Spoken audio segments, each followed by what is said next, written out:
ചാവക്കാട് കടപ്പുറം പഞ്ചായത്തിൽ കടലേറ്റം രൂക്ഷം.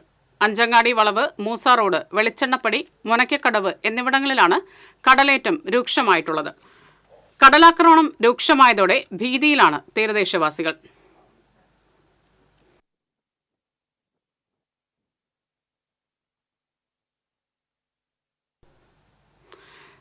ഹാരിസ്,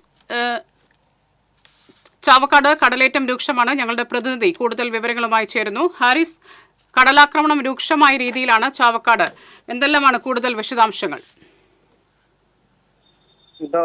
ഇന്ന് രാവിലെ മുതലാണ് കടപ്പുറം പഞ്ചായത്തിലെ മൂസ റോഡ്, അഞ്ചങ്ങാടി വളവ്, വെളിച്ചെണ്ണപ്പടി, മുനക്കക്കടവ് എന്നിവിടങ്ങളിൽ കടൽക്ഷോഭത്തെ തുടർന്ന് ശക്തമായ രീതിയിൽ കടൽവെള്ളം കരയിലേക്ക് അടിച്ചു കയറിയത്.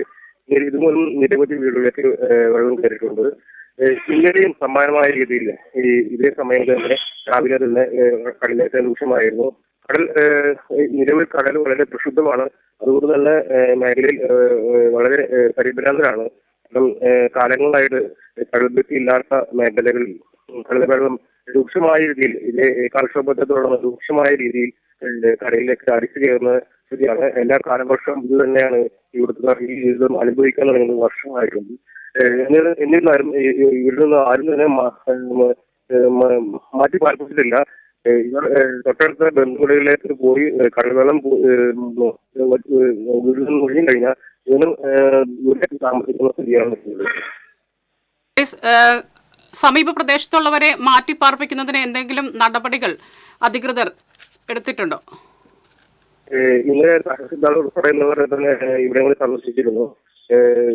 നിലവിൽ ഇവിടങ്ങളിൽ ആളുകളെല്ലാം അവരുടെ ബന്ധു സ്ഥിരമായിട്ടുണ്ടാകുന്നതിനാൽ അവരുടെ ബന്ധുവിലേക്കാണ് മാറാറ്.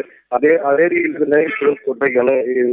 ശക്തിയായിട്ട് കടൽവെള്ളം അടിച്ചു വീഴുന്നത് അവിടെയുള്ള വീട്ടുകാർ അവരുടെ ബന്ധുവിലേക്ക് മാറി താമസിക്കുന്ന സ്ഥിതിയാണ് നിലവിലുള്ളത്. ചാവക്കാട് കടലാക്രമണം രൂക്ഷമാണ്. കൂടുതൽ വിവരങ്ങൾ നൽകിയത് ഞങ്ങളുടെ പ്രതിനിധി ഹാരിസാണ്. മറ്റു വാർത്തകളിലേക്ക്.